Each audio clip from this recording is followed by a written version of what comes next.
Itu. Innal hamdalillah nahmaduhu wa nasta'inuhu wa nastaghfiruh.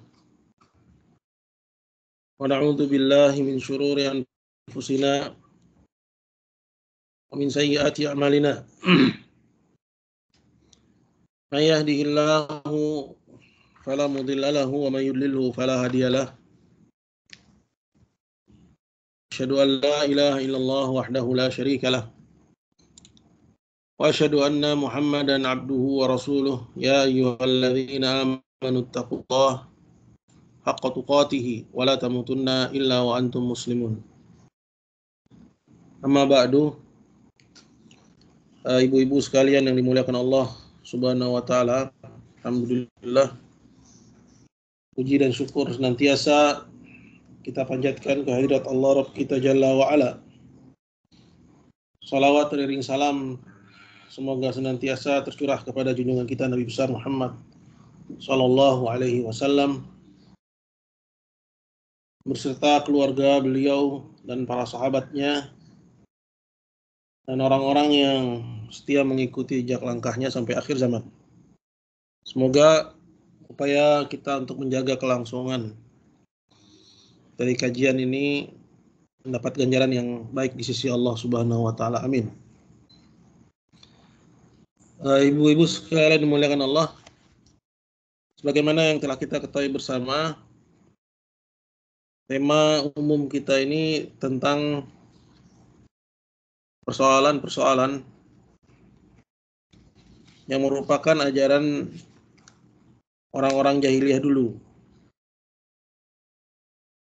yaitu yang berkaitan dengan pembahasan tauhid sebenarnya.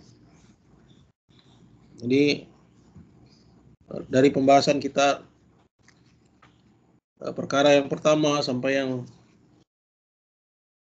bahkan keenam yang akan kita ambil pada malam hari ini, semua itu merupakan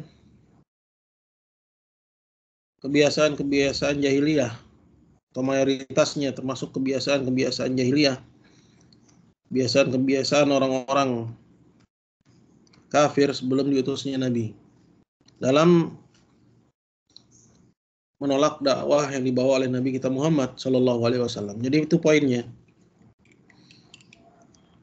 Jadi semoga dengan kita mengetahui ini semua, kita tidak mencontoh apa yang menjadi kebiasaan mereka, baik dari yang berupa argumentasi, ya, seperti taklid mereka yang buta ya kepada ajaran bapak moyangnya, yang akibatnya mereka menolak ajaran Nabi, atau yang berkaitan dengan amal, ya berkaitan dengan amaliyah, ya perbuatan, ya dengan anggota badan, ya, di mana mereka menganggap bahwa ramai ragamnya perselisihan itu sebagai suatu hal yang biasa. Ini diantara yang sudah kita bahas kemarin ya. Maksudnya saya ingin tekankan bahwa muara persoalan ini itu kepada satu titik poin. Apa itu? Alasan mereka dalam menolak dakwah para nabi. Khususnya yaitu nabi yang diutus kepada mereka, Nabi Muhammad SAW. Ya, mereka berdalil dengan al-kathrah, ya, menuduh bahwa Nabi di atas kebatilan karena pengikutnya sedikit ya. Kemudian juga ya berdalih dengan bagaimana dengan nasib orang-orang terdahulu. Kalau kamu benar, berarti orang-orang terdahulu celaka dong. Kira-kira begitu ya. Ini akan kita bahas pada poin yang ke-6 ini. Intinya mengerucut kepada satu persoalan. Ini argumentasi mereka semua. Nah, jangan kita dalam beragama itu berargumentasi seperti halnya mereka. Seperti misalnya dalam masalah yang sering kita dapati, ya, kita ambil contoh lain selain tauhid misalnya. Misalnya dalam masalah bahwa kaum wanita itu harus menutup semua tubuhnya, ya, termasuk dalam hal ini wajahnya misalnya. Kemudian seorang berdalil dengan, tapi kan banyak, nggak sedikit muslimah yang mereka ya, tidak menutup wajahnya.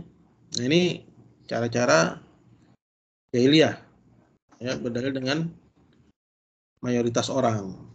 Ya, jadi kalau misalnya seseorang ingin menyanggah dalam persoalan ini, bukan dengan ya cara-cara itu, melainkan dengan apa? Dengan dalil, dari Al-Quran ataupun dari hadis. Jadi jangan berdalil dengan ya sedikit atau banyaknya orang yang mengerjakan, gitu ya. Nah, kita akan masuk kepada perkara yang keenam nih, Ibu-ibu. Apa perkara yang keenam ini? Perkara yang keenam ini adalah al-ihtijaju bima alaihil aqdamun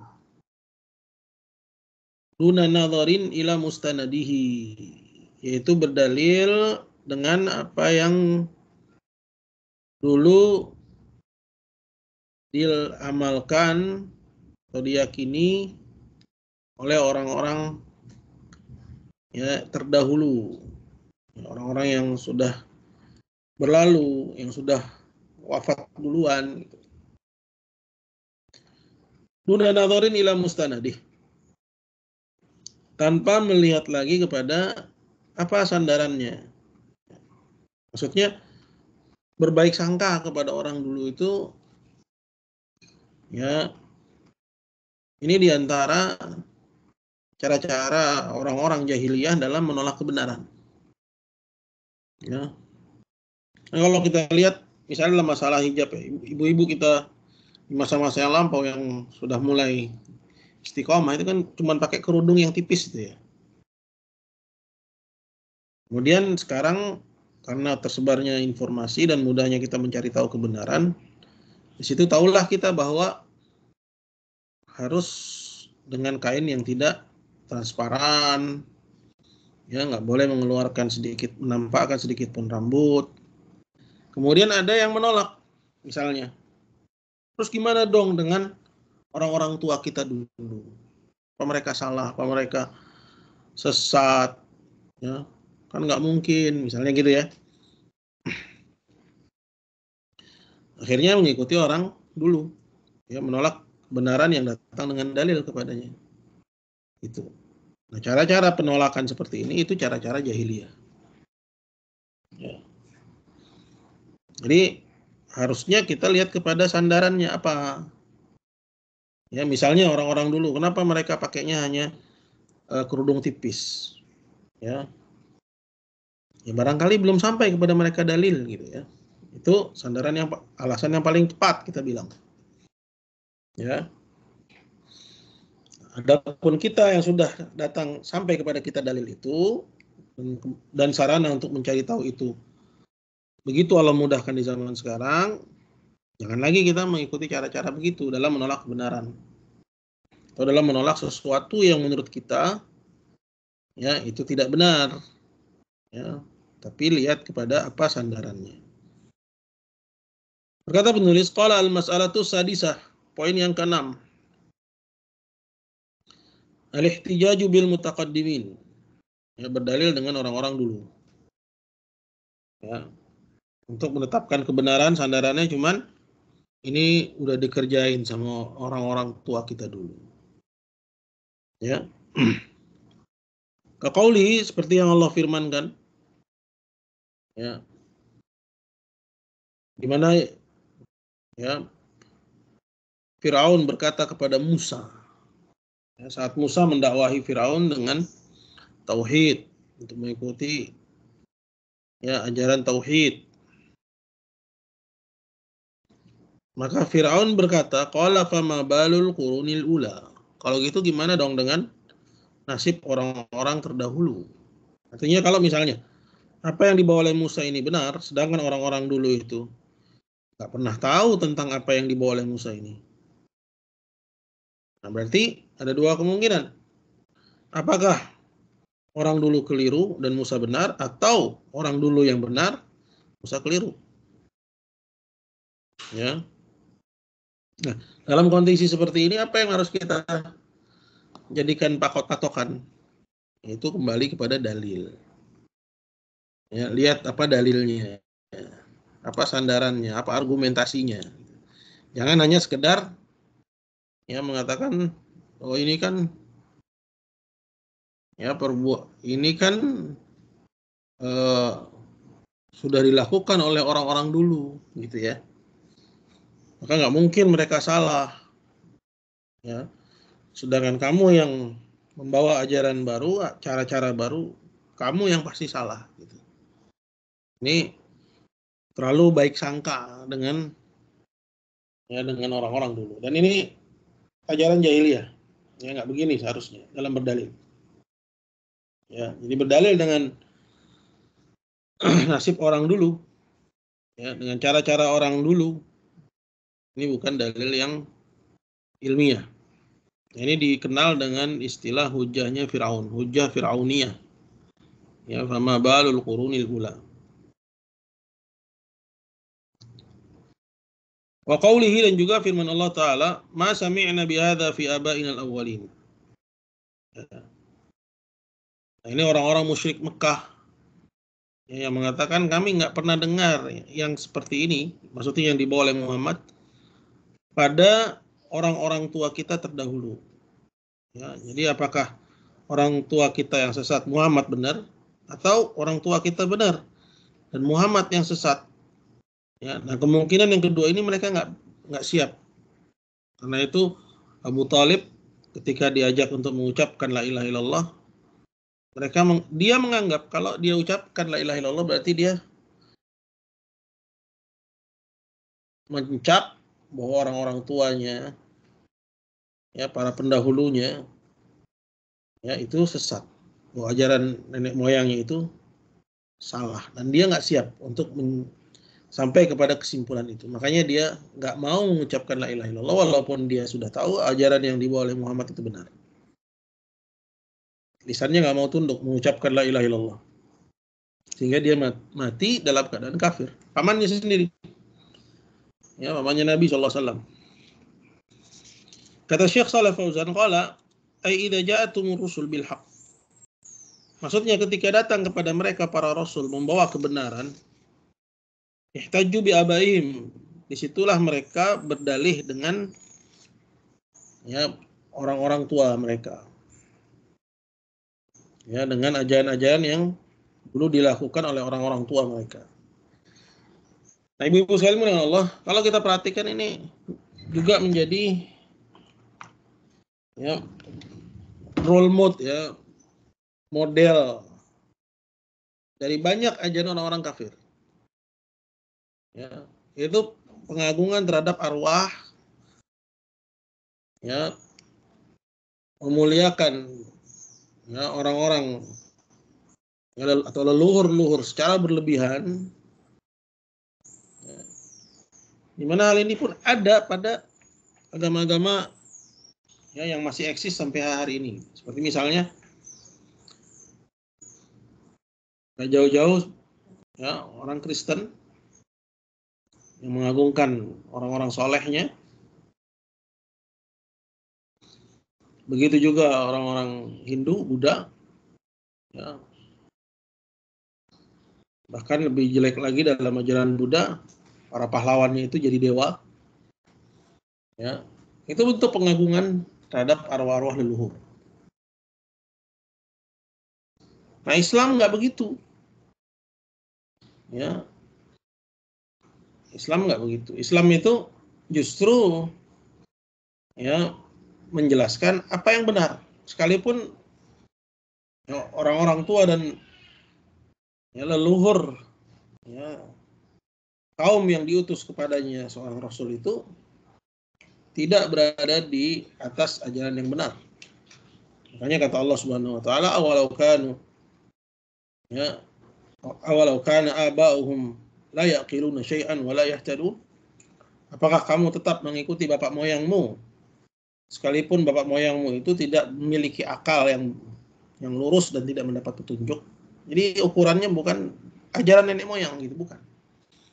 Ini kan warisan leluhur, Ya, emang kenapa kalau warisan leluhur? Kalau agama itu, ya maksudnya Islam dalam hal ini, itu tolak ukurnya adalah warisan leluhur, apa bedanya kita dengan agama ya Hindu dan Buddha? Ya, oke. Lanjut kata Syekh, qala fa inna Musa alaihissalam lamma da'a Fir'aun ila liman. Karena sungguhnya Musa saat dia mengajak Fir'aun untuk beriman, ihtajja Fir'aun bima alaihi awwalun. Fir'aun pun menolak ajakan Musa dengan alasan ya bahwa orang-orang dulu itu tidak mengetahui ajaran yang dibawa oleh Musa. Maka Fir'aun bilang, fama balul qurunil ula. Lantas bagaimana dengan kurun-kurun terdahulu? Orang-orang yang hidup di kurun-kurun yang lampau. Ya, sedangkan mereka nggak ketemu sama kamu, wahai Musa. Ya, karena mereka sesat, sedangkan kamu sendiri yang mendapat petunjuk. Nah, ini juga kadang dilontarkan kepada orang-orang yang mengajak kepada tauhid. Ya, jadi nggak lagi melihat kepada dalil, tapi dilihat kepada ya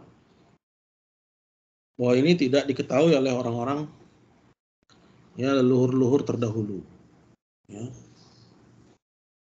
itu ya. Yuridu an yahtajju. Yuridu an yahtajja bima 'alai al-qurunil ula allati sabaqattu minal kafarah. Maksudnya Fir'aun di sini ingin berdalil yang menguatkan argumennya dengan ajaran yang dipegang oleh ya, leluhur yang mendahuluinya. Ya, sekalipun mereka sebenarnya orang-orang kafir. Qala wa hadhi hujjatun batilah. Inilah argumentasi yang batil. Wa hiya hujjatun jahiliyah. Inilah argumentasinya orang-orang jahiliyah. Gitu ya. Jadi yang ayat yang pertama ini, pengabal qurun ula, ini argumennya Firaun. Yang kedua itu argumennya orang kafir Quraisy. Ma sami'na bihadza fil millatil akhirah in hadza illa ikhtilaq. Kami tidak pernah mendengar yang seperti ini pada ya ajaran terdahulu. Apa yang dibawa oleh Muhammad ini hanya suatu yang dia buat-buat saja. Jadi kalau dianggap menyelisih ajaran ya leluhur, sudah dituduhlah yang menyelisih ajaran leluhur itu sebagai ajaran yang sesat. Ya, jadi ini poinnya ya ibu-ibu ya. Kita nggak perlu baca semua keterangan Syekh Shalih Fauzan karena kita anggap poinnya sudah sampai. Cuman untuk aplikasinya saat ini pun ya, yang pertama kita larikan dulu kepada persoalan tauhid ya. Dimana saat kita mengajak orang untuk meninggalkan kesyirikan, menyembah kuburan, menjadikan orang soleh sebagai perantara dalam ibadah, yang dia seru namanya, dia tawassul dengannya, dia bertawakal kepadanya, maka orang yang mengajak kepada tauhid dianggap ya tidak menghormati ajaran leluhur. Jadi tolak ukur kebenaran mereka itu ajaran leluhur. Ini cara-cara jahiliyah. Yang mirip-mirip juga dengan yang keenam ini, yang ketujuh.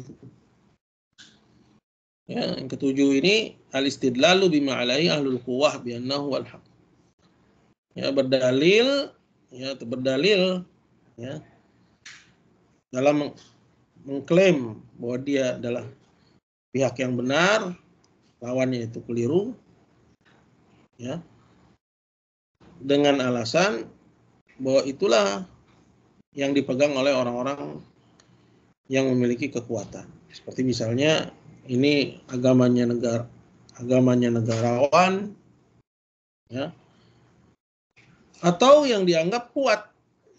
Oh, si fulan ini kuat nahwunya, nggak mungkin lah dia salah. Oh, ini si fulan ini jebolan dari Timur Tengah, nggak mungkin dia salah. Ya. Jadi cara-cara seperti ini juga cara-cara jahiliyah. Ya. Artinya kalau kita lihat semuanya itu nggak bermuara kepada argumentasi, tapi kepada apa? Kepada husnuzon, pada berbaik sangka. Oh, dia kan lulusan pertama Al-Azhar misalnya. Dia kan doktor, dia tuh profesor, nggak mungkin salah. Nah, itu cara-cara jahiliyah. Jadi nggak melihat pada argumentasi. Ya. Al-masalatu sabi'ah, poin yang ketujuh, qala al-istidlalu biqaumin utuqwa fil afham wal a'mal. Mereka berdalil akan kebenaran satu ajaran ya dengan alasan bahwa ya kaum yang diberikan oleh Allah kekuatan dalam pemahaman dan dalam ibadah, mereka aja ya pemahamannya begini. Berarti ya nggak mungkin lah ya orang-orang yang baru muncul ya.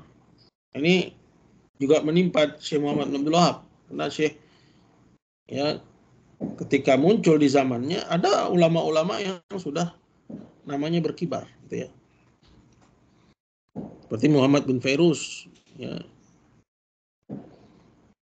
seorang ulama dari mazhab Hanabilah yang menjadi rujukan umat saat itu di Najd. Ya, dia dijadikan tolak ukur kebenaran. Jadi nggak boleh menjadikan manusia itu sebagai tolak ukur kebenaran. Kalau ustadz itu nggak mungkin lah salah subhanallah. Kecuali Nabi gitu. Ya. Karena Nabi itu sumbernya wahyu.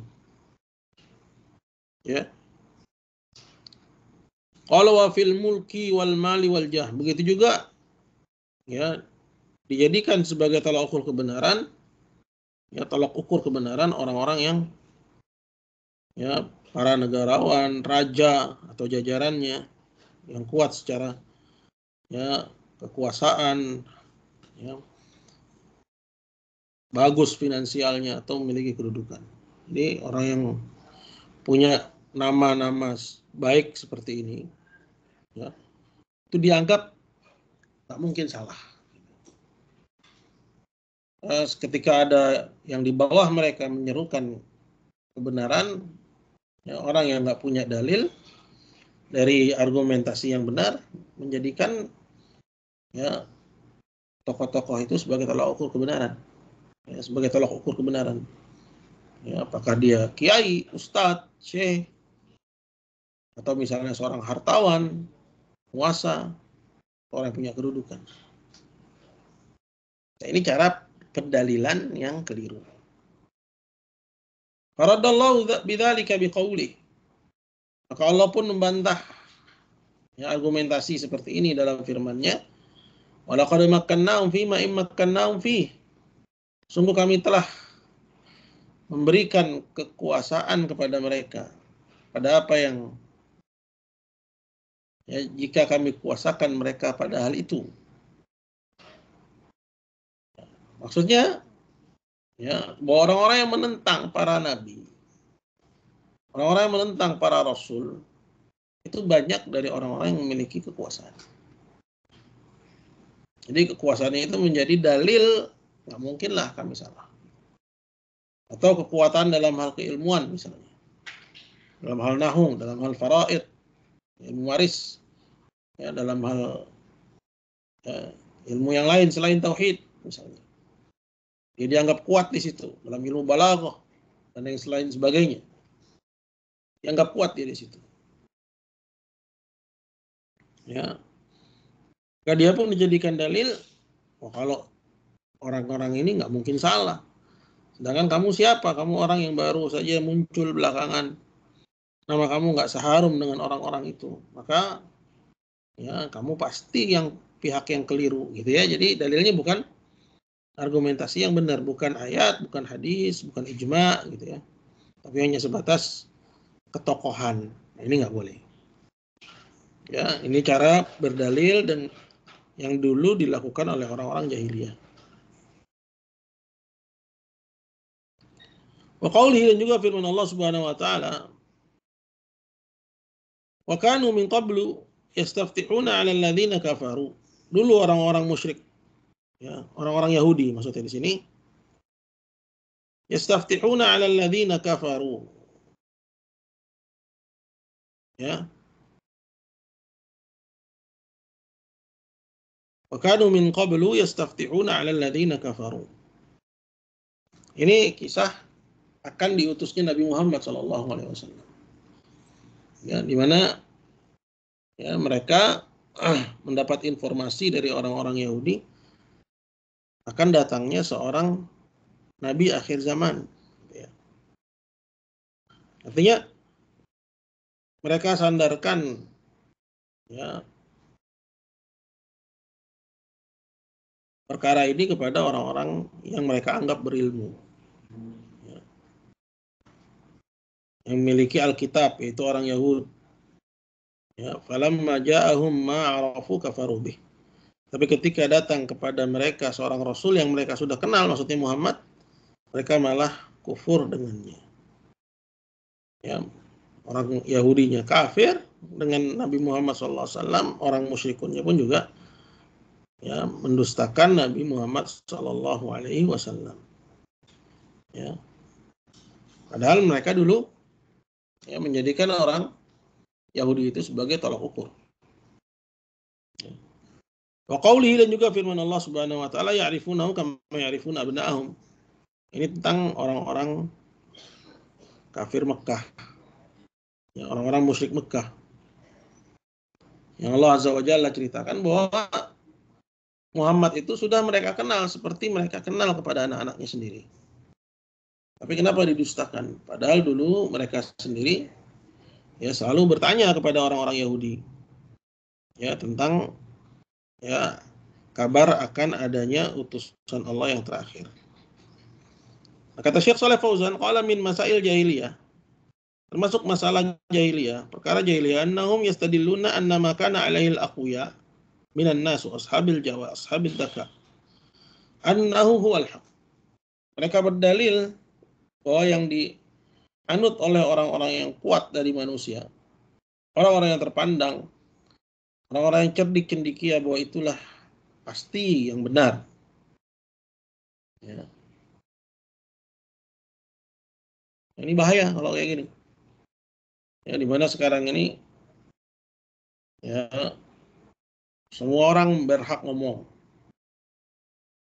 Ya, bahkan semua orang bebas menisbatkan sesuatu kepada agama.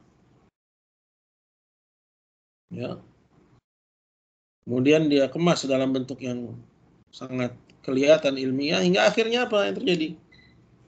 Itulah yang dianggap benar. Sedangkan apa yang dibawa oleh Quran itu batil. Contoh misalnya, saya kasih kabar. Dalam teori ya pikiran alam bawah sadar yang ramai di Indonesia, dan saya rasa juga ini di mana-mana ya, termasuk Amerika. Dan saya lihat juga di Saudi juga mulai seperti itu. Ya. Banyak orang beranggapan bahwa ya, yang namanya akal pikiran itu, ya itulah motor dari ya semua anggota tubuh manusia. Ya. Dialah penggeraknya, dialah master plan-nya, gitu ya, pikiran itu. Sedangkan dalam Islam, apa kata Nabi SAW? Nabi mengatakan, ala inna fil jasadi mutwah, idza saluhat saluhal jasadu kulluh, wa idza fasadat fasadal jasadu kulluh, ala wahyal qalb. Ketahuilah bahwa dalam diri manusia itu ada segumpal daging. Kalau dia baik, maka baik semua anggota badannya. Kalau dia buruk, maka buruk dan rusaklah semua anggota badannya. Ketahuilah bahwa dia itu adalah jantung. Mana yang kita percaya sekarang? Apakah orang-orang itu yang membangun teorinya ya, berdasarkan ya, penelitian-penelitian yang bisa aja ada missing di situ. Ya. Bahkan hasil penelitian itu nggak ada yang absolut. Ya, dia bisa dibantah, atau bahkan ya, si pemikirnya dia sendiri yang ya menganggap buat teorinya dulu itu kurang lengkap, kemudian dia lengkapi kemudian hari. Artinya dia bisa berubah-ubah. Itu sifatnya penelitian atau teori-teori manusia buatan. Tapi Al-Quran, hadis Nabi yang sahih, nggak bisa berubah. Ya, bahwa yang menjadi penggerak dari semua ya anggota tubuh manusia itu bukanlah ya pikiran, melainkan jantung. Ya, dialah jantung. Ya, karena Nabi mengatakan, "Idza saluhat saluhal jasadu kullu."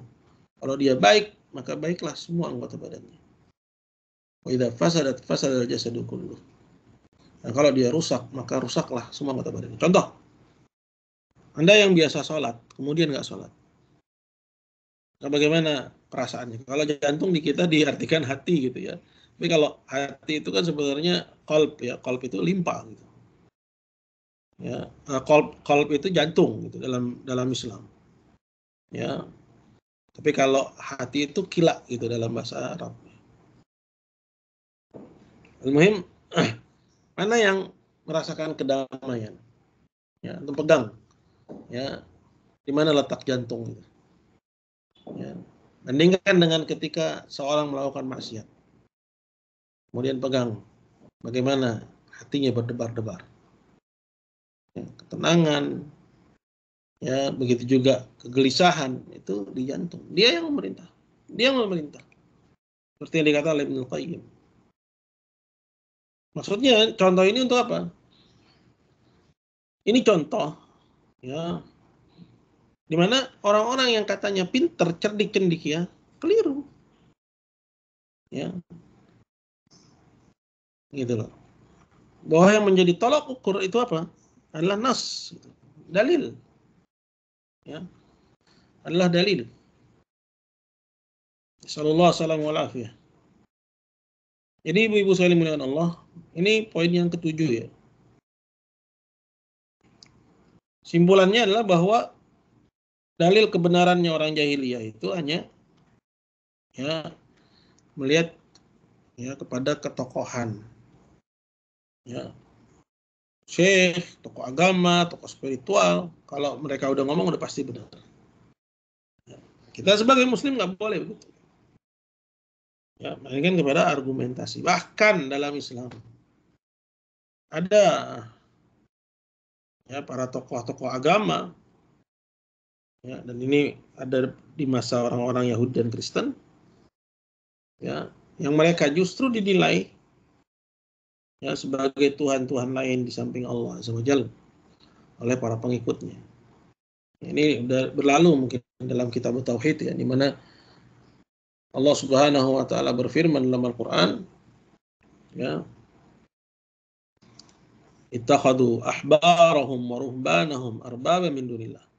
Mereka menjadikan ulama-ulamanya, ahli-ahli ibadahnya sebagai tuhan-tuhan lain di samping Allah. Kenapa? Karena ketika ulamanya bilang A, mereka nggak cerna lagi, mereka bilang A. Padahal itu menghalalkan yang Allah haramkan. Atau sebaliknya, mengharamkan yang Allah halalkan. Pengikutnya nggak mencerna lagi, terus diikuti. Itulah bentuk peribadatan mereka kepada ulamanya. Allah celah mereka itu. Jadi dalam Islam, ketokohan itu bukan tolak ukur. Ya, contoh misalnya dalam masalah tauhid. Ya, bagaimana berat dakwah yang dibawa dan diembat oleh ya, Nabi Muhammad sebelumnya. Kemudian di era kita ada Syekh Muhammad bin Abdul Wahhab rahimahullah. Menghadapi orang-orang yang dalilnya adalah ketokohan. Tapi Ibnu Fairuz nggak bilang begitu katanya. Ya, nah ini di zaman Nabi pun juga begitu mereka. Mereka berdalil dengan ketokohan. Ya, berdalil dengan ajaran nenek moyang, berdalil dengan ketokohan. Semua itu menjadi sebab mereka menolak kebenaran. Dan sekarang ma'aktaruhum, alangkah banyaknya mereka. Ya. Saya sampaikan ini yang hak, dalilnya ini, argumennya ini. Mereka berdalil dengan ketokohan. Mereka tolak dengan alasan ketokohan. Ya, dengan alasan tidak sejalan dengan ajaran nenek moyang, tidak sejalan dengan ajaran mayoritas misalnya. Yang berdalil dengan ya, jumlah mayoritas. Dan menuduh suatu ajaran itu batil hanya karena mereka sedikit pengikut. Ini jelas bukan metode ya dalam mengambil argumentasi atau berargumentasi, apalagi dalam perkara yang besar ini. Nah, ini kaitannya dengan yang ke-8. Yang ke-8, al-istidlal bi anna ma alaihi du'afa laisa haqqan. Berdalil bahwa apa yang dipegangi oleh orang-orang yang lemah itu pasti nggak benar. Gitu ya. Lihat mereka kan bukan orang terpandang, masa sih mereka ya yang berada di atas kebenaran, sedangkan kami ini adalah orang-orang terpandang, nggak mungkin lah kami ini yang salah, gitu kan? Ini udah ada semenjak dulu, ibu-ibu sekalian Allah. Menuduh Nabi Muhammad itu di atas kebatilan atau para nabi di atas kebatilan karena pengikutnya orang-orang lemah.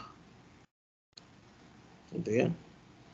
Al-masalatu tsamina, perkara yang ke-8, al-istidlalu ala butlani syai', berdalil dalam mencap bahwa sesuatu itu batil. Ya lam yattabi'u ila du'afa, bahwa pengikutnya cuma orang lemah doang.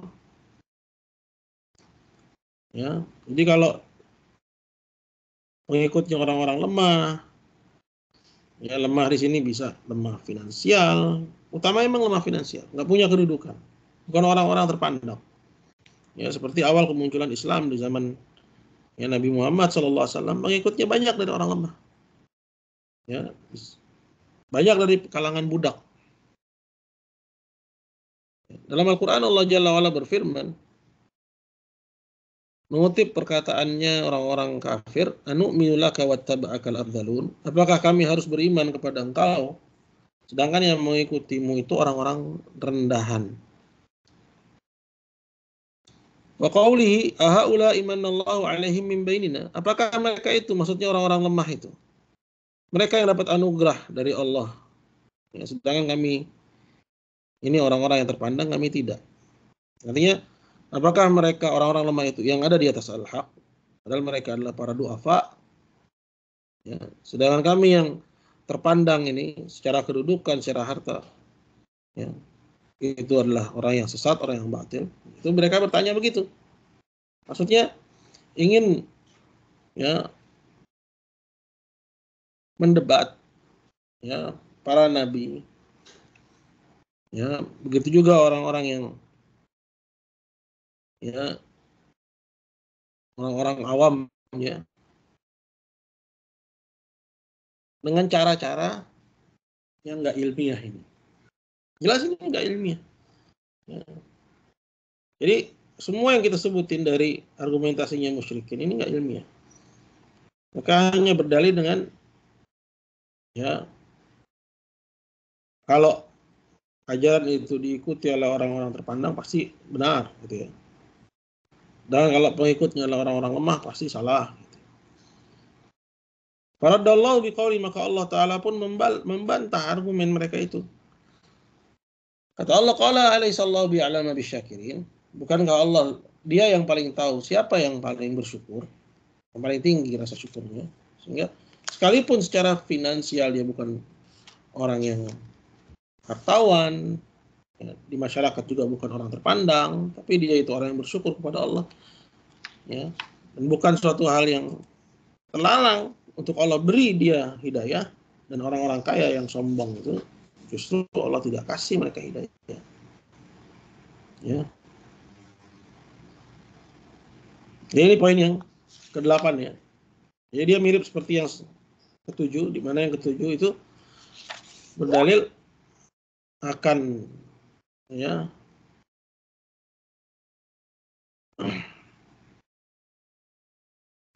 berdalil ya akan benarnya satu ajaran ya dengan diikuti oleh orang-orang ya kalau ajaran itu dipegangi oleh orang-orang yang terpandang.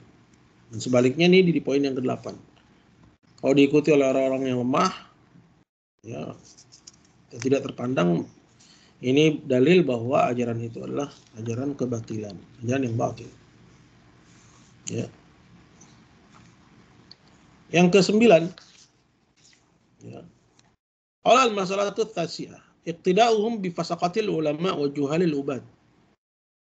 Bahwa orang-orang jahiliyah dulu itu berpedoman kepada ulama-ulama fasik. Ya. Dan ahli-ahli ibadah yang jahil.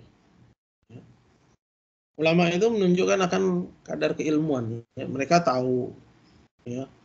Tapi mereka fasik, tidak mengamalkan apa yang mereka tahu.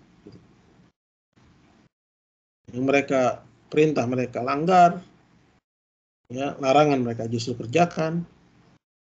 Adapun ahli ibadah, ya, mereka orang-orang yang mengkhususkan diri dalam ibadah, biasanya tidak memiliki ilmu. Maka disebut dengan juhal ubad, ahli ibadah yang jahil, ya, beribadah tanpa, ya, dalil yang sahih, tanpa argumentasi yang benar, ya, tapi hanya berdasarkan perasaan. Banyak ibadahnya, cuman jahil, dia nggak tahu cara ibadah yang benar. Nah, mereka ini yang dijadikan, ya, teladan, ya, oleh orang-orang, ya, jahiliyah di masa yang lalu. Ya, jadi mereka bukannya nggak ikut ulama, cuman ulamanya fasik. Ya. Ahli ibadahnya, sudah tokoh spiritualnya jahil. Ya. Nah, ini juga kita lihat di zaman sekarang. Ya. Di mana orang-orang awam yang melakukan kesyirikan, mereka bukan nggak punya, ya, panutan, mereka punya panutan, ulama bahkan, ahli ibadah bahkan, cuman jahil mereka atau fasik mereka. Ya. Kemarin ketika Natalan, ya, orang-orang kafir Natalan, ada orang yang diulamakan, ya. Dia tahu ada fatwa MUI yang melarang, tapi dia bilang, adapun saya nggak ikut fatwa MUI. Padahal secara keilmuan dia jauh juga dari para ulama yang ada di MUI, ya. Cuman dia hanya populer di media sosial, kemudian selancang itu dia berkata, ya, mengatakan bahwa boleh, bahkan dia pertunjukkan bagaimana dia mengucapkan selamat Natal kepada orang kafir. Sallallahu alaihi wasallam. Nah, itu mereka itu yang dijadikan panutan oleh orang-orang musyrikin.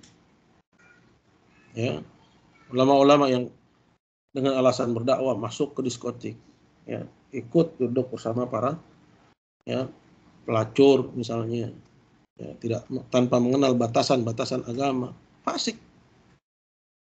Ya, ulama-ulama fasik. Mereka lah yang menjadi panutan, membolehkan kesyirikan.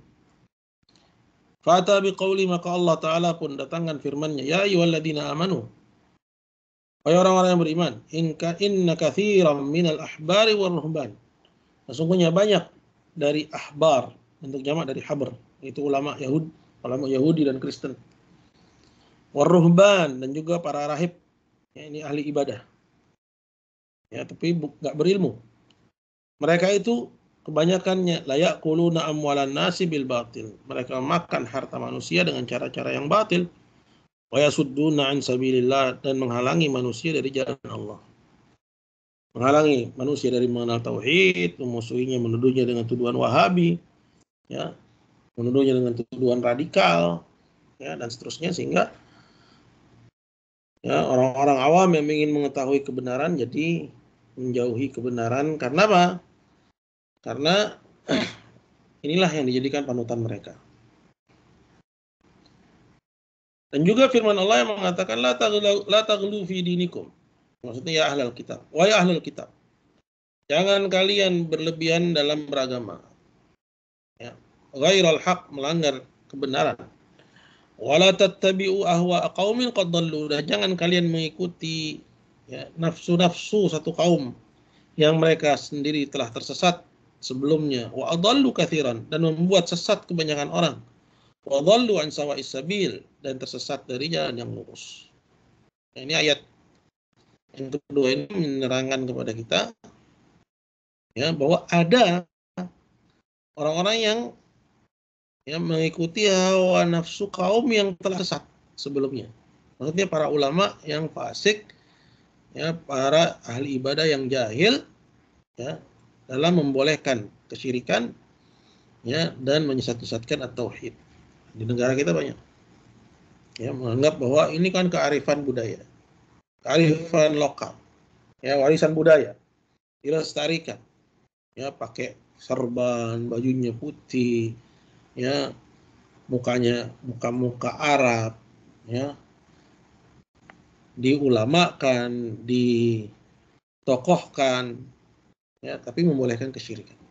Nah, ini kita hati-hati. Ini kebiasaan jahiliyah, ya, yang mereka tidak melihat kredibilitas, ya, seseorang itu, melainkan hanya kepada popularitas. Kalau populer berarti alim. Kalau nggak populer berarti belum alim. Ya, padahal popularitas di zaman sekarang ini banyak disebabkan karena peran media. Saya pernah belajar di Saudi, ya, di periode 2003 sampai 2006, ya. Itu saya di Riyadh, nggak jauh dari Masjid Mufti. Itu yang belajar sama Mufti orangnya cuma 3 kadang, bahkan orangnya kadang 1. Tapi kalau, ya, syekh yang dipopulerkan oleh media, ya, itu yang hadir sampai ke seberang-seberang jalan, ya, bahkan parkiran mobilnya sampai ke tempat-tempat yang jauh, penuh majelisnya sampai luber, ya, ke jalanan. Padahal dari sisi keilmuan tentu Mufti lebih tinggi ilmunya, tapi yang hadir sedikit, ya, yang hadir cuma 3, kadang 2 bahkan, tapi beliau tetap mengajar dalam kondisi apapun. Nah, ini ya ibu-ibu sekalian dimuliakan Allah, poin yang ke-9, ya, jadi yang harus menjadi tolak ukur dalam poin 9, ke-8, ke-7, ya, itu bukan itu semua, ya, bukan seperti yang dilakukan oleh orang-orang jahiliyah dulu, tapi dalil, ya, ya. Terus apakah mereka emang nggak punya dalil?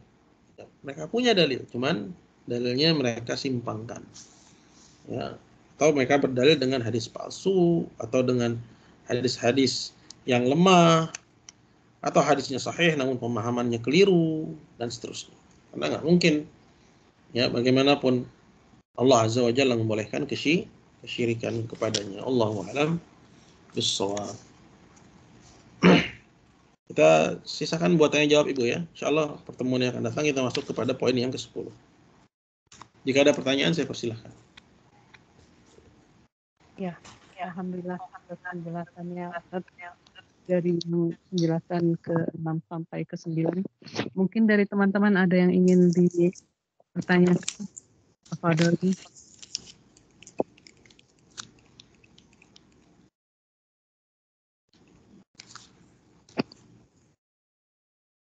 Ini ada pertanyaan dari Ana Ustadz, sebelum ada yang dari teman-teman.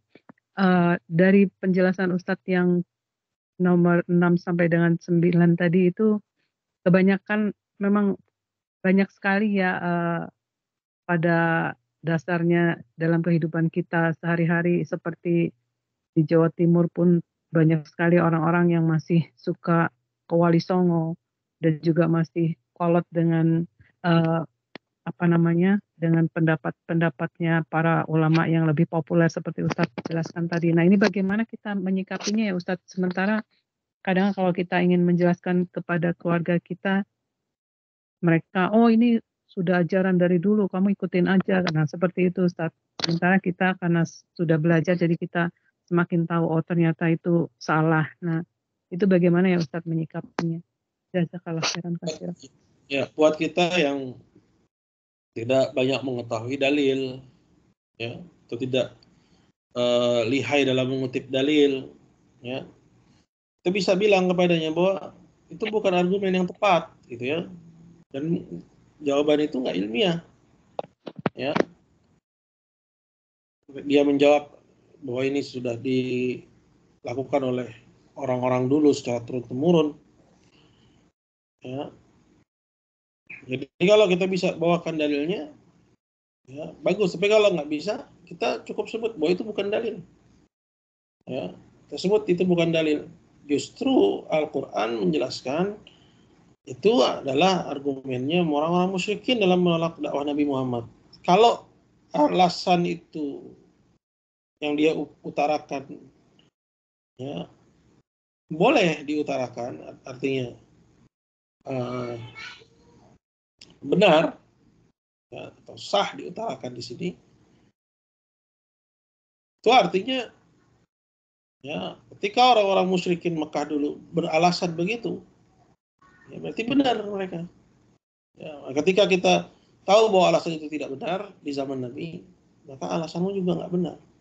Ini main logika aja sama dia, Ibu ya.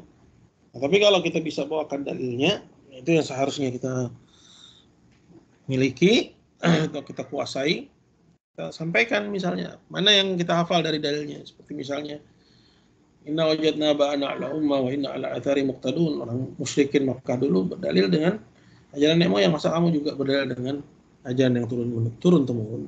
Itu kan nggak tepat. Saya kira gitu. Baik, ada lagi? Ya, jazakallah khairan. Teman-teman yang ingin bertanya silahkan, yang berkaitan dengan yang disampaikan tadi, atau mungkin boleh di luar itu. Boleh juga kalau di luar pembahasan, nggak apa-apa. Apa dulu teman-teman?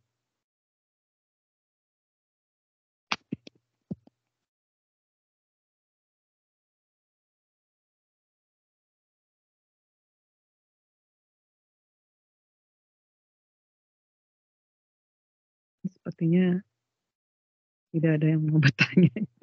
Apa mungkin Pertanyaan nih. Nah, ya udah, mungkin temanya sebenarnya sama ya. ya. Cuman sisi pendalilannya aja yang lebih diragamkan oleh penulis. Ya, insya Allah bisa difahami dengan baik. Iya, karena jelasnya dari penjabaran yang Ustaz sampaikan tadi, bahwa masih banyak manusia, apalagi umat muslim yang terutama di negeri Indonesia sendiri ya Ustaz, masih banyak yang jahiliyah ternyata karena mengikuti ajaran nenek moyang. Dan mereka itu sudah sangat, ini Ustaz, sangat, kolot ya, sangat benar-benar menganut mereka. Jadi kalaupun kita menjelaskan tuh susah sekali gitu. Jadi Jangan putus dianggapnya ya, asa. Jadi kalau kita bilang susah, memang, ya, tapi disitulah artinya tantangan kita dalam menyampaikan kebenaran. Nabi SAW dulu pun juga mengalami kesulitan, bahkan ya kesulitan yang dihadapi beliau sebenarnya jauh lebih berat, ya jauh lebih berat. Artinya bagaimana cara kita ini orang sekarang ya untuk bisa masuk kepada orang-orang yang masih menganut ajaran nenek moyang itu, ya, atau berdalil dengan ajaran nenek moyang untuk ya berpedoman kepada Al-Quran dan hadis. Makanya oleh karena itu semua kita ini punya tanggung jawab ya dalam berdakwah ke jalan Allah Subhanahu wa taala sesuai porsi-porsinya masing-masing. Gitu Ibu ya. Dan sepertinya tadi sudah saya sampaikan bahwa ini muaranya kembali kepada pengagungan kepada leluhur yang berlebihan, dan itu ada pada hampir semua agama. Hindu begitu, Buddha juga demikian. Ya, itu menganggap bahwa ya leluhurnya lah yang pasti benar. Allahu a'lam. mungkin dari Ustadz ada ya tips ya supaya kita juga sedikitnya paling tidak bisa menjelaskan ke mereka, karena banyak sekali sampai saat ini Ustadz, tradisi-tradisi yang mereka pakai itu masih tradisi nenek moyang sepertinya, walaupun itu mereka bilang ini kan agama Islam, agama yang benar, agama dengan dalih yang macam-macam. Nah itu mungkin ada tips dari Ustadz untuk bisa menghadapi mereka, maksudnya dengan cara kita yang masih minim ilmu ini ya Ustaz. Ini buku Masail Jahiliyah ini ada terjemahannya nggak? Ada Ustadz. Bahasa Indonesia, bahasa Inggris? Bahasa Indonesia Ustadz di grup ini. Ya itu dibaca. Insya Allah kalau baca itu akan melekat, dan ketika dia lebih melekat dalam dada itu akan mudah bagi kita untuk mencari metode yang seperti apa yang bisa untuk kita tempuh dalam mendakwahkan ini kepada mereka. Jadi seperti kata pepatah, faqidu syai' la yu'tih, yang nggak punya apa-apa nggak bisa beri apapun. Maka kalau kita mau berdakwah, ya kita harus isi diri kita dengan ilmu yang bermanfaat terlebih dahulu. Kira-kira gitu. Iya, itu otomatis Bu, otomatis insya Allah.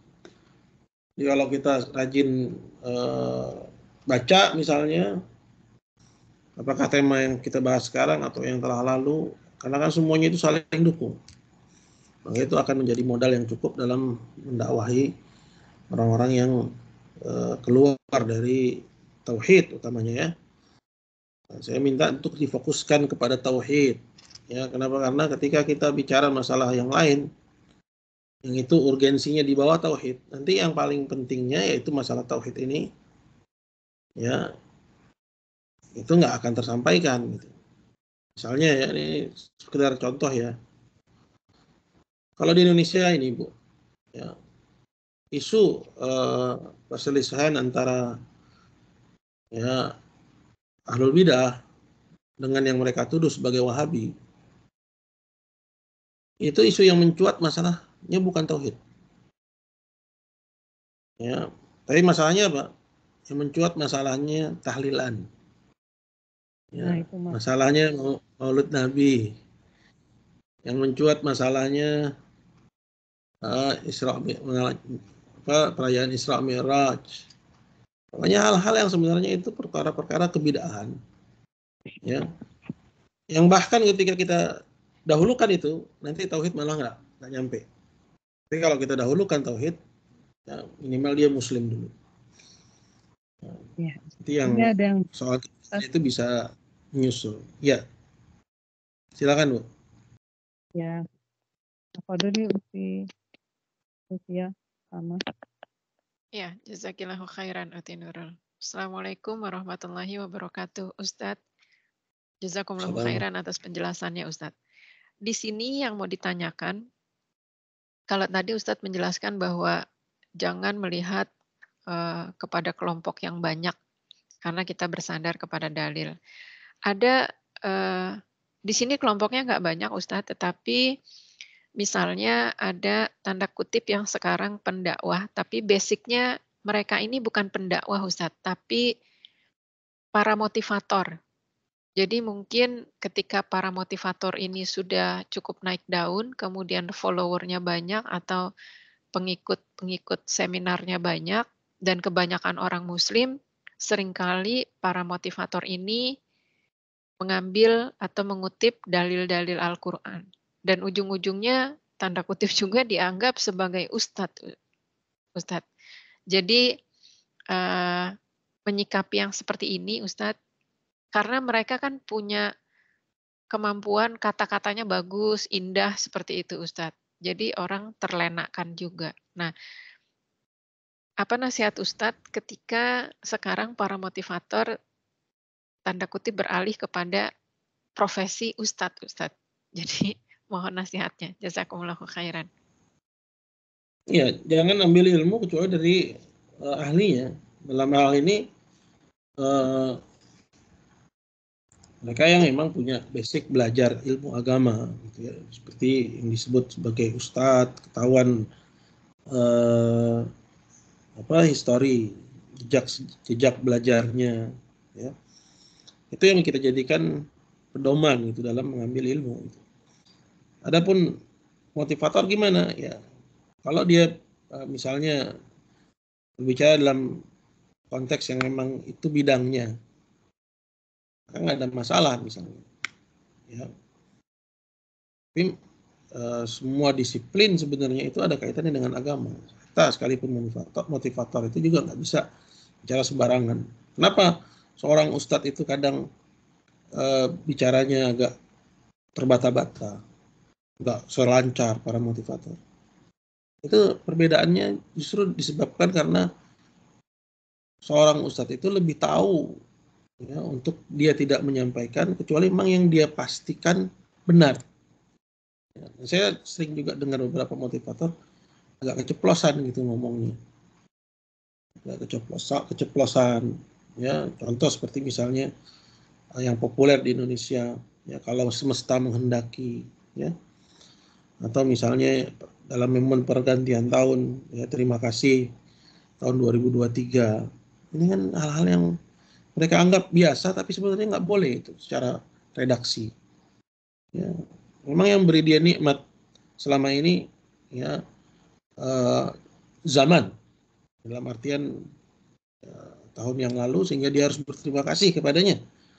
Atau yang memberi dia nikmat itu Allah Subhanahu wa taala.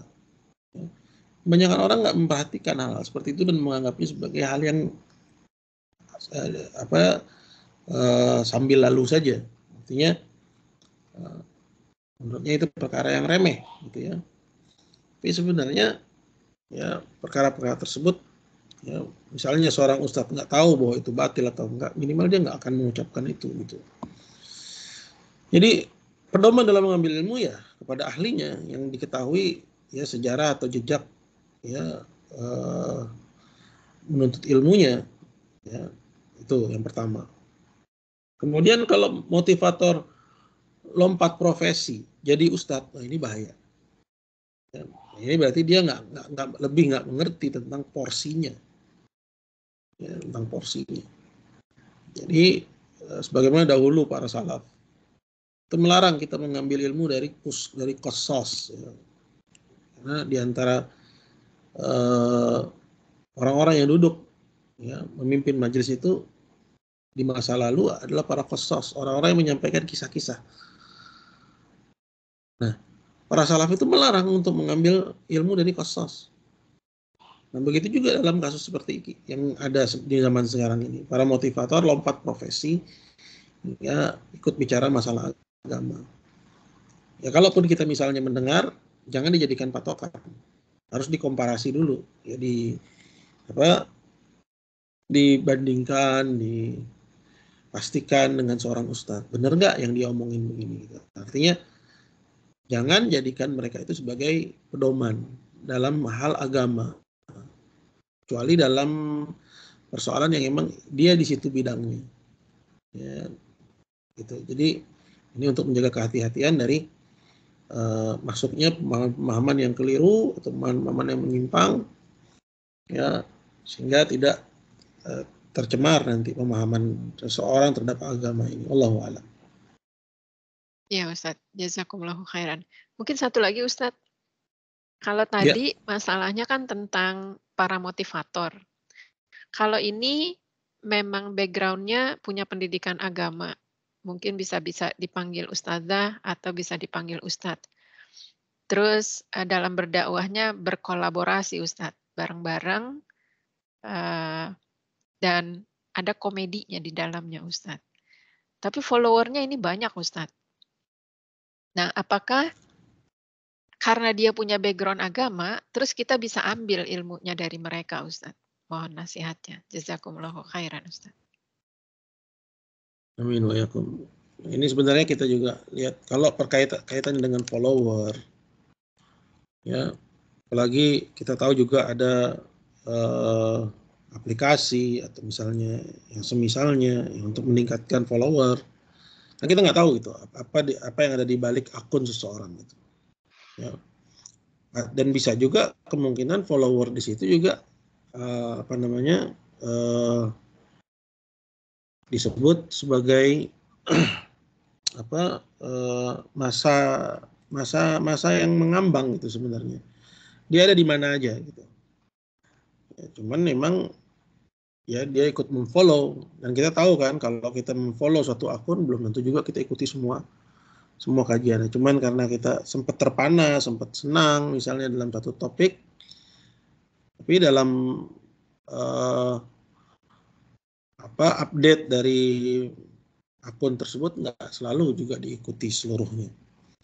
Al-muhim intinya gini Bu, kalau memang dia punya basic agama, ya dia bicara tentang agama apa yang dia tahu, ya, karena Nabi SAW mengatakan balighu anni walau ayat. Jangankan dia yang punya basic agama, ibu-ibu di sini yang sudah mengetahui kebenaran sampaikan kebenaran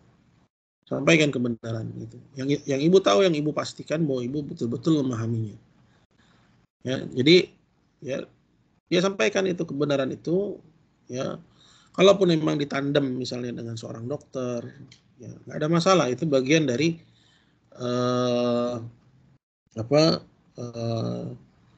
inovasi dalam berdakwah. Artinya memang kebetulan kaitannya dengan kesehatan, diambil juga info dari seorang ahli kesehatan, seorang dokter misalnya. Nah, cuman yang jadi persoalan, ya, kalau memang dalam kajian tersebut, ya, kadang juga bentuknya talk show misalnya, ya, itu menjadikan, ya, humor itu sebagai bumbunya, ya, sebagai menunya, ya, bukan suatu yang sifatnya spontan, karena yang namanya ger, ya, karena satu persoalan yang mungkin aja itu ada. Tapi kalau itu jadi menu yang harus ada, ini yang jadi persoalan. Akan menghilangkan wibawa dakwah, ya, akan dijadikan bahwa dakwah itu hanya sebatas hiburan. Orang tidak akan berdakwah, ya, atau menjadikan dakwah itu sebagai prioritas dia, yang dia harus berkorban harta, mungkin waktu, atau bahkan mungkin dia harus mengorbankan nyawanya misalnya. Karena dia sudah mindset di kepalanya, ya, bahwa kajian itu hanya sebatas hiburan. Nah, ini menurunkan porsi kesakralan sebuah pengajian, artinya majelis seperti itu ya mungkin memberi manfaat, tapi tidak memberi manfaat seperti majelis-majelis yang bisa melahirkan para ulama, orang-orang yang istiqomah, orang-orang yang gigih dalam perjuangan dakwah. Ya, kenapa? Karena ya seperti itu, ya, modelnya. Ya, dia akan dapat follower, dia akan dapat viewer yang banyak, tapi dia nggak akan mendapatkan, ya, orang-orang yang betul-betul loyal terhadap dakwah.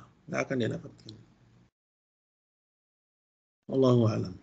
Ya Ustadz, jazakumullahu khairan. Ana boleh bertanya? Ya. Silakan Ibu.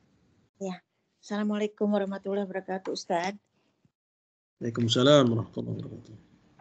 Ustadz, mungkin apa yang Ustadz sampaikan tadi dan juga dari pertanyaan-pertanyaan teman-teman itu memang kejadiannya memang ya benar-benar artinya banyak sekali gitu Ustadz, termasuk juga di antara kami, maksudnya tuh orang-orang Islam yang berada di Amerika, ya ini artinya yang guru-guru yang diambil itu yang didatangkan dari Indonesia itu mereka lebih memilih kepada yang mereka anggap guru itu yang lebih mereka anggap itu menyatukan jamaah gitu Ustadz. Jadi mereka nggak mau mengambil ustadz-ustadz tuh yang ada berbau-bau sunnah gitu Ustadz. Mungkin ini juga di antara mereka itu juga selain maksudnya untuk supaya jamaah itu bersatu, ya mereka juga ini mungkin lebih fun gitu Ustadz, lebih mereka tuh mungkin nggak tahu ya tujuannya apa, tapi yang jelas mereka lebih banyak ada yang semacam tadi ya kayak ustadznya tuh yang fun, yang bisa bercanda, bisa membuat audiensnya tertawa atau apa gitu. Kemudian ada satu lagi Ustadz, ini semacam kayak hiburan gitu ya untuk apa yang dibolehkan dalam syariat untuk hiburan orang Muslim. Maksudnya gitu yang mungkin berhubungan dengan budaya gitu Ustadz. Misalnya tari-tarian daerah atau nyanyian daerah gitu yang ditampilkan mereka itu sebatas mana yang dibolehkan, yang tidak bertentangan dengan syariat Islam gitu Ustadz. Mungkin itu pertanyaan anak. Jazakallahu khair Ustadz. Amin wa yakum. Jadi sudah Ibu utarakan tadi ya bahwa dakwah itu hanya untuk fun. Nah, ini sangat bertentangan sama tujuan dari dakwah. Ya, kalau betul-betul ibu-ibu pahami di sini. Ya, dalam Al-Qur'an Allah Subhanahu wa taala bilang wa'mur ahlaka liya'khudhu bi ahsaniha. dan perintahkanlah kepada kaummu untuk mengambil agamanya dengan cara yang paling baik. Kemudian Allah bilang, sanurikum darul fasikin. Setelahnya kata Allah, aku akan tunjukkan kepada kalian negerinya orang-orang fasik. Ya, itu. Artinya dia bukan fun sebenarnya. Dakwah itu harus menguatkan iman, menumbuhkan semangat juang. Ya. Dia bukan pula hiburan. Ya. Dan dalam ilmu itu ada tingkat-tingkat. Secara prioritas tauhid dulu, gitu, dibenerin. Kenapa? Karena kalau tauhid nggak benar, ya, maka ibadah yang lain nggak diterima oleh Allah Subhanahu Wa Taala. Jadi, ya maaf kata Ibu, kalau kita dahulukan fun misalnya, maka apa yang terjadi? Ya, itu namanya kita nggak sayang sama jamaah. Ya barangkali lebih jauhnya lagi, ya dai yang mendahulukan fun gitu ya, itu sebenarnya dia berdakwah untuk dirinya, bukan untuk kebaikan mad'unya. Dan yang namanya dakwah itu ada yang menerima, ada yang menolak. Adapun pengen agar semua orang menerima dakwah, ya, dia nggak ngerti karakter dakwah. Jadi ya semoga itu bukan dari kita ya. Artinya kalau kita melihat kepada hadisnya Amr bin Abasa, ya, itu awal datangnya dan munculnya Islam. Amr bin Abasa ini dia tinggal di luar Mekah, di Badu, di daerah di luar kota Mekah, yang masih tinggal di lingkungan yang jauh dari Mekah, dan Mekah itu pusat peradaban ketika itu. Jadi dia ini orang Baduy. Ya. Nah, dikisahkan dalam hadis tersebut, dia bertemu dengan Nabi dan nanya sama Nabi. Kata Amr, "Ma anta, kamu ini apa?" Kata Nabi, "Ana nabi, aku ini nabi." Ya. "Wa ma nabi?" Nabi itu apa? Kemudian dijawab, "Arsalanillah." Allah mengutusku. Kemudian ditanya lagi, "Wa bima arsalak?" Dengan apa dia mengutusmu?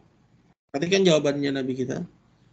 Beliau bilang, bisilatil arham wa kasril ausan wa an yuwahhadallah la yusyrak bi syai'an. Allah mengutusku, ya, dengan yang pertama agar menyambung silaturahim. Yang kedua, menghancurkan berhala. Yang ketiga, agar hanya Allah semata yang diibadahi dan tidak disekutukan dengan suatu apapun. Ibu bisa bayangkan, ini diutarakan oleh Nabi ketika Islam baru muncul dan pengikutnya baru sedikit. Artinya dakwah itu sudah punya goal. Nah, ketika seorang sudah tahu apa goal dakwah itu, ya, goal dakwah itu ketika hilangnya semua simbol kesyirikan. Ya, kata Syekh Muhammad bin Abdul Wahab menerangkan hadis ini, ya, dan ya, menghancurkan berhala itu nggak mungkin tanpa adanya permusuhan dan tanpa adanya menghunus pedang. Kira-kira fun apa nggak fun tuh? Jadi kita tuh main-main sebenarnya. Kalau saya lihat, ya, yang banyak ketawa tiwinya, ya, atau maaf kata, ya, kurang perhatian terhadap tauhidnya. Jadi kayak main gitu sebenarnya. Dakwah itu jadi kayak cuma main, hanya buang waktu, ya, hanya sekedar untuk mengisi waktu luang. Lah, bukan begitu yang namanya dakwah. Itu pandangan saya, Ibu, ya. Pandangan saya, dan itu yang saya tahu tentang masalah ini. Kemudian tentang hiburan yang bisa kita ambil, boleh gitu. Kalau emang hiburannya sesama perempuan, ya, sesama perempuan, ya, seperti tarian itu masih dibolehkan, asal tidak menampakkan aurat atau erotis. Ya. Jadi dalam Islam dari sisi budayanya, itu ada budaya Arab yang juga tidak dihilangkan begitu aja. Ya, dalam Islam, ya, seperti misalnya tarian, ya di waktu Id, di waktu Idul Fitri atau Idul Adha. Cuman laki-laki dengan laki-laki, perempuan dengan perempuan, gitu, tidak bercampur aduk gitu. Nasyid boleh, ya, tapi tidak boleh yang ada musiknya, ya, karena nasyid itu bagian dari syair yang mengandung makna-makna yang indah, yang membangkitkan semangat dalam ibadah, dalam berjuang. Ya, nasyid itu boleh. Apalagi yang dianggap sebagai hiburan dan itu dari sisi budaya misalnya. Ya, kita sudah sebutkan tarian, ya seni suara ya tadi seni suara berupa nasyid. Ya. Nah itu dilakukan oleh Syekh Mukbil di tempat kami dulu belajar, di mana setiap hari raya Idul Fitri, ya kita kumpul di lapangan dan masing-masing dari kabilah-kabilah Arab, ya itu memberikan pertunjukan, show dia. Ya, kita juga dari orang Indonesia juga show di hadapan Syekh, ya menciptakan seni tari sendiri yang kita karang-karang sendiri, ya, dengan mengutip lagu-lagu yang ada di Indonesia tanpa musik yang maknanya tidak menyalahi agama.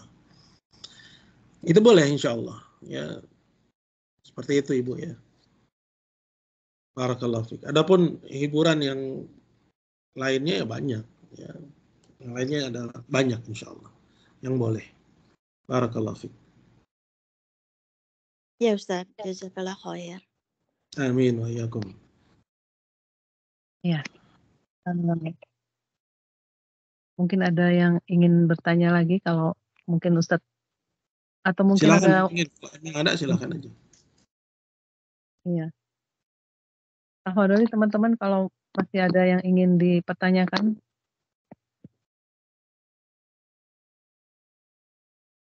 Jadi saya sarankan untuk apa yang kita pelajari itu kalau memang ada terjemahannya coba dibaca-baca lagi. Nanti akan memang nggak dipungkiri bahwa kalau pertunjukan-pertunjukan seperti tadi ya saya bilang seperti pertunjukan gitu, apa namanya, dakwah-dakwah motivator itu jadi ya jembatan lah.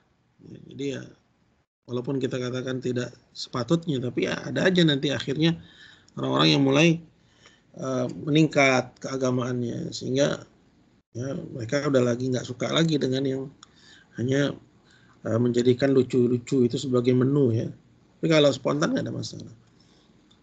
Artinya nanti akan muncul dari majelis-majelis itu orang-orang yang pengen lebih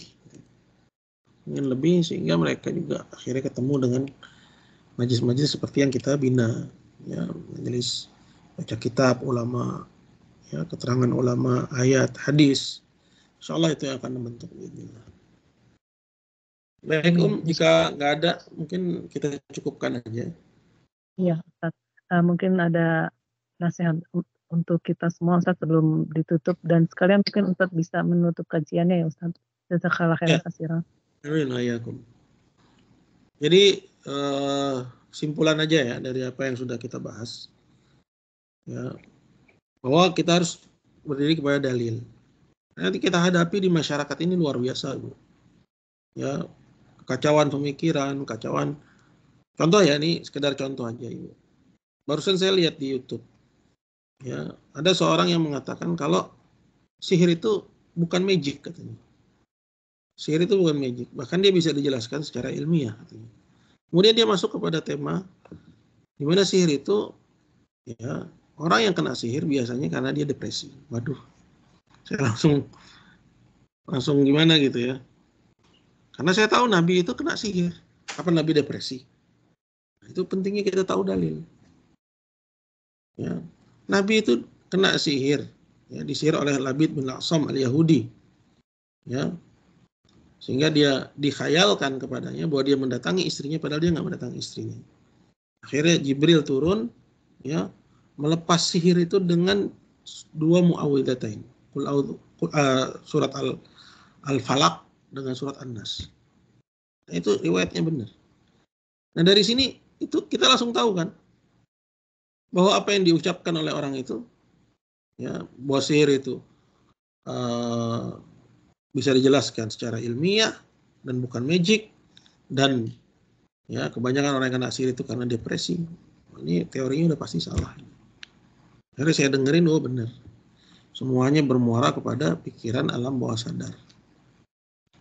Jadi pelajaran yang atau ngajian yang benar itu yang membentuk pemahaman. Ya, membentuk pemahaman. Kenapa? Karena pemahaman ini nanti akan menjadi apa? Yang dia akan menjadi barometer gitu dalam menghadapi beragam macam kesesatan pemikiran dan perkembangannya ini. Ya, karena kita udah punya basic. Itu insya Allah yang akan menyelamatkan. Jadi insya Allah apa yang sudah diajarkan di sini, ya kalau memang ada terjemahannya, ya antum print misalnya, atau disimpan dan sering-sering dibaca. Dan kalau ada yang nggak paham, itu ditanyakan. Dengan itu insya Allah ilmu akan sampai ke kita. Hidayah akan sampai kepada kita. Amin. Mungkin itu aja Ibu yang bisa saya sampaikan pada kesempatan malam hari ini. Jadi kurang lebihnya saya mohon maaf. Kita cukupkan. Subhanakallah bihamdik. Asyhadu an la ilaha illa anta astaghfiruka wa atubu ilaik. Assalamualaikum warahmatullahi wabarakatuh. Waalaikumsalam.